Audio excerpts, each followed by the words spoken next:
Hi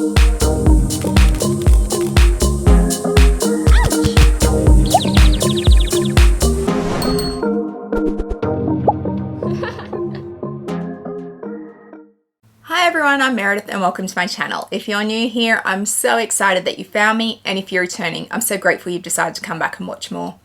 I love all things luxury. I love luxury shoes, I love luxury handbags, luxury lifestyle and vlogging, and if they're things that appeal to you, I hope you'll do me a massive favor and hit that subscribe button down below.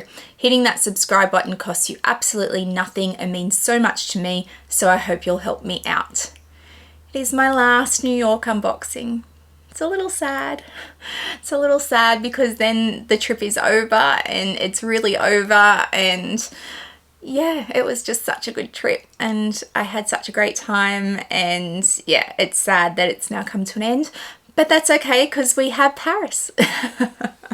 We have Paris in 2025. I will be there, and then I will be in London, and I will get to see hopefully most, if not all, of these fabulous YouTubers again, my tribe, my community, my family.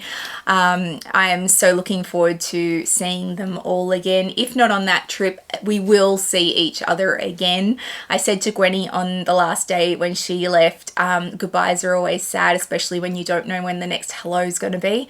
And she started to cry, which makes me tear up now.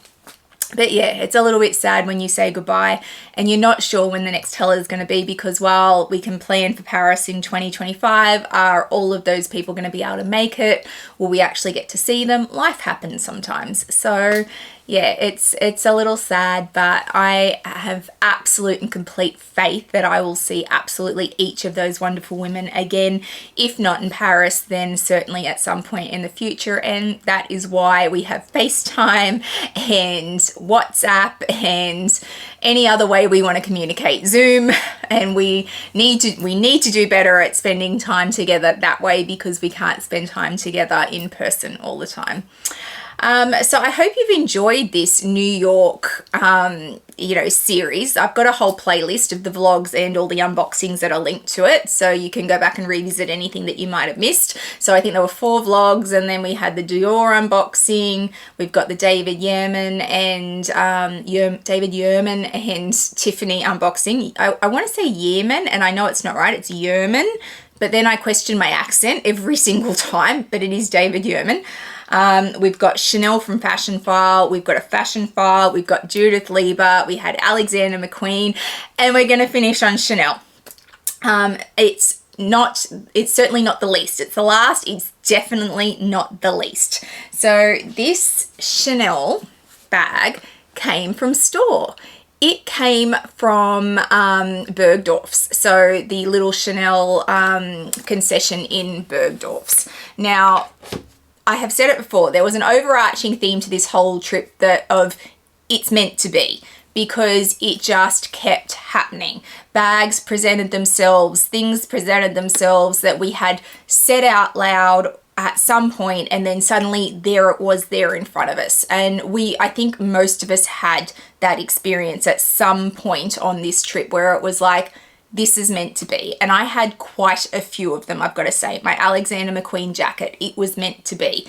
My Dior saddlebag, it was meant to be. And yes, that was facilitated by Lisa, and without her I probably wouldn't have it, but she made it, but she was able to facilitate it, and it was meant to be.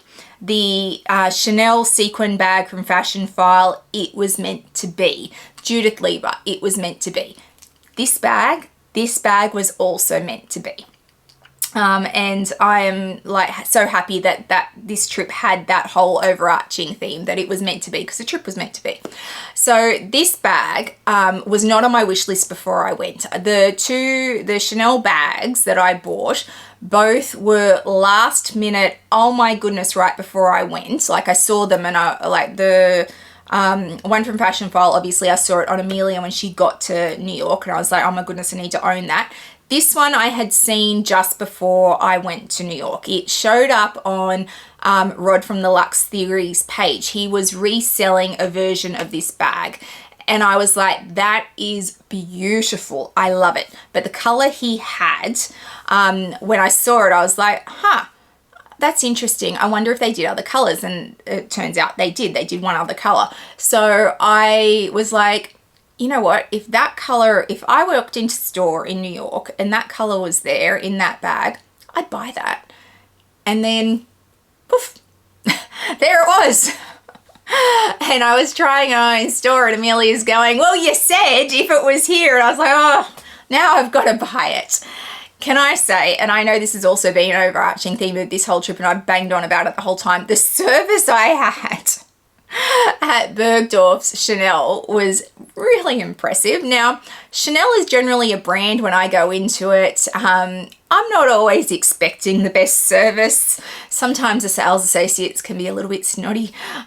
They can not be very helpful.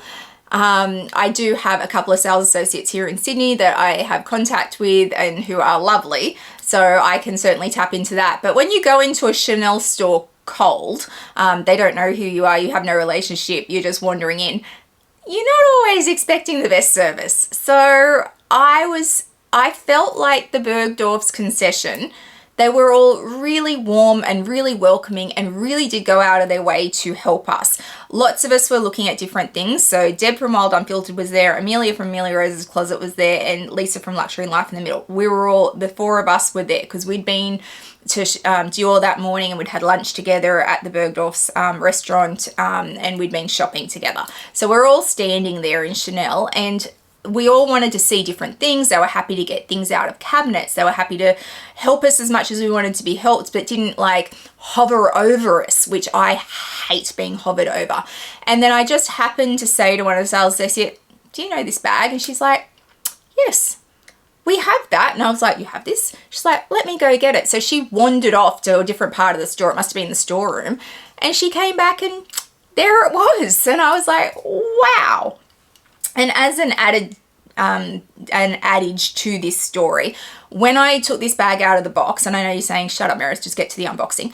When I took this bag out of the box to pack it, to bring it home, because I sent the box home separately and bought the bag in my carry-on, I realized that the dust bag wasn't in there. And it was the day before I was due to leave. So I went all the way back to Bergdorf's with everything because I was like, they're going to question me. They're going to say that I stole it or that I did have it when it was there or whatever.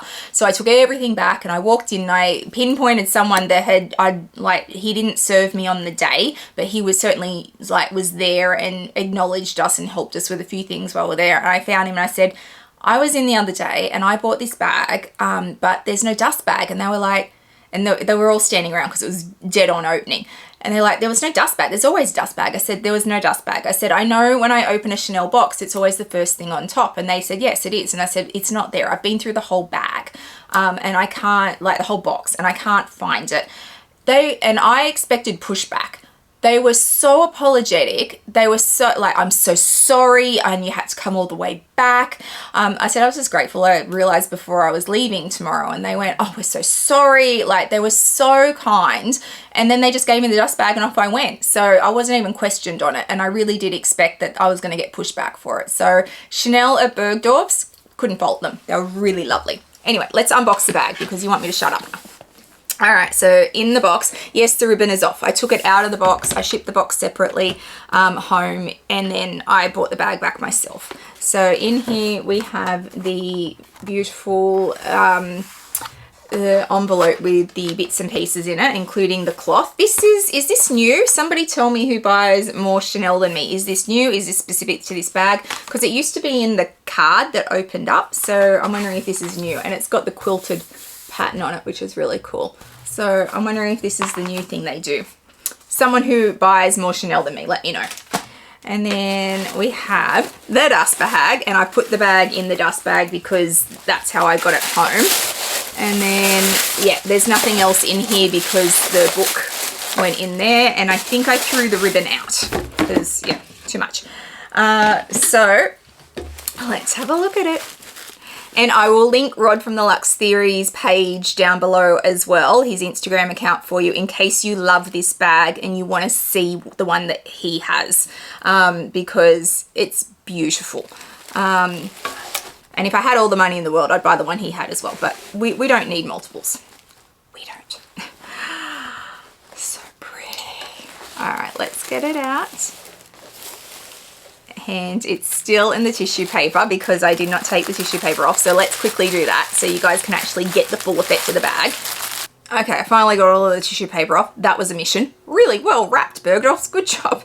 And I took the felt out too because that detracts from it. So I got the beautiful sequin mini in this bow detail. It's so beautiful. Look at that.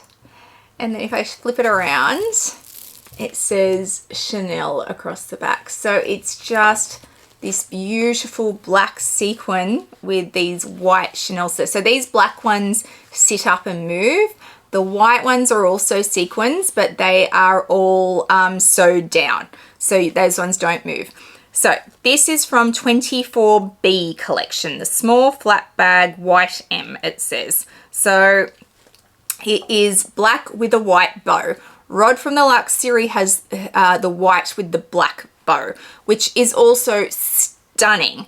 But I feel like this is almost an evening bag for me. I feel like this will go with so much for evening occasions. So the theatre, you know, if you're going to the opera house for something, if you've got like a dressy dinner that you've got to go to, maybe you're going to a black tie event, not that I do, but this will go with a lot of stuff that you would generally see in the evening, and it's classic. It's black and white. I mean, can you really go wrong with that? Oh, look. I did bring the ribbon and the camellia home. There you go. It was in the dust bag. So yes, this was one that when I saw the white one that Rod had, I was like, that's beautiful. But I knew they did the black because I did my research, and I just thought the black would go with so much more. So it's just stunning. All these little sequins just move. Oh, and they sit up. I don't know if you can see how they sit up, but they do. And it's just beautiful. If we open it up, it's just a standard mini. So both bags I bought on this trip of Chanel are both minis, and they're both sequins. I'm in my sequin era, apparently. So it's just plain black on the inside, and I'll take all the stickers off everything. And then it's got silver hardware. So, and of course the minis can go crossbody. So as far as a sequin bag from Chanel goes, we were looking at many sequin bags in Chanel that day, and some of them were like 10, 12,000 US dollars. And I was like, good grief, what is this bag going to cost me? So this brand new from store was $6,800 US dollars plus another $680 for tax in New York. So it was like $74, yeah, like just under 75. So 7,500 US dollars. So with conversion, it would have been probably about 11,000 Australian dollars. A lot of money, I understand, but it's Chanel and it's sequin, and I was fine with that. So I think for this, for the amount of work that goes into this, and while people go, oh, they're just plastic, like bits of plastic that they sew on, there's a lot of work in this sewing, and this is completely covered in sequins. I think that this was a really good buy from store, and I know that these will fetch a premium on the resale market because I don't think they were particularly easy to get. I was amazed that they had one, and to be fair, had they brought out the white one and said we don't have the black, I probably still would have bought the white one because I was open to it. But I am so happy they had the black because I really, really wanted the black. That was my first choice. And if I had all the money in the world, I'd go buy the white from Rod as well. So if you really love this and you're happy to have it in the white's got the black ribbon. So everything that is white on this one is black, and everything that is black on this one is white on the one that he has. Then go check out Rod's page because he has one for sale, and well, he did at the time of filming this, and it is stunning. So yes, I am thrilled to have this. It was meant to be. I put it out into the universe. If they have one, I'll buy it, and there it was. I bought it, and I just love it. So this was the only Chanel I bought brand new from store, but so happy to have it. And in fact, both pieces that I bought, even the one from Fashionphile, are 24 pieces. This is 24B, The other sequin one I got, and I'll link the unboxing down below, is 24C. So this is 24B, that's 24C. In my very logical head, I think B comes before C, but I don't know if that's the way seasons at Chanel work. And I know that the other sequin one, Amelia Rose unboxed a while ago, and I think this is new. So in Chanel world, I feel that maybe C comes before B. Someone who understands Chanel seasons, please explain it to me how they go in the comments down below so I can screenshot it and keep it, because I am useless with Chanel seasons. So yes, I got 2 Chanel minis on this trip, both sequins. I am in my sequin era. So definitely when we get to Collectionmas in December, there will be an updated mini collection. So I've got some of my minis up behind me, but my collection has definitely grown this year. For someone who doesn't buy a lot of Chanel, boy, have I bought a lot of Chanel minis this year. So that will definitely be a Collectionmas edition this year, because we need an update because there were many editions. So let me know what you think of this one down below. Do you love it? Do you think it's gorgeous? I'm just so in love with it. It's perfect. And that, my friends, ends the New York unboxings. But never fear, there are other unboxings around me that we need to do. There are many other topics we need to talk about. Louis Vuitton have a lot going on right now, and oh my goodness, am I excited for what's coming. So stay tuned for those videos and the other things that I need to unbox, some of which have been here since the day I flew out. And yeah, so ends New York. Very sad. But onwards to Paris, we say. If you liked today's video, please give it a thumbs up and hit that subscribe button down below. It means a lot to a content creator when you hit that subscribe button. Please also hit the little bell notification so you know when I upload videos, which is usually twice a week. I'll also throw up my Instagram handle for you so you can follow me over there. I put lots up in real time, lots around my collection and my day-to-day life, so please come follow me over there. I hope wherever you are in the world today, you are having a fabulous day, and I'll see you guys in the next one. Bye guys.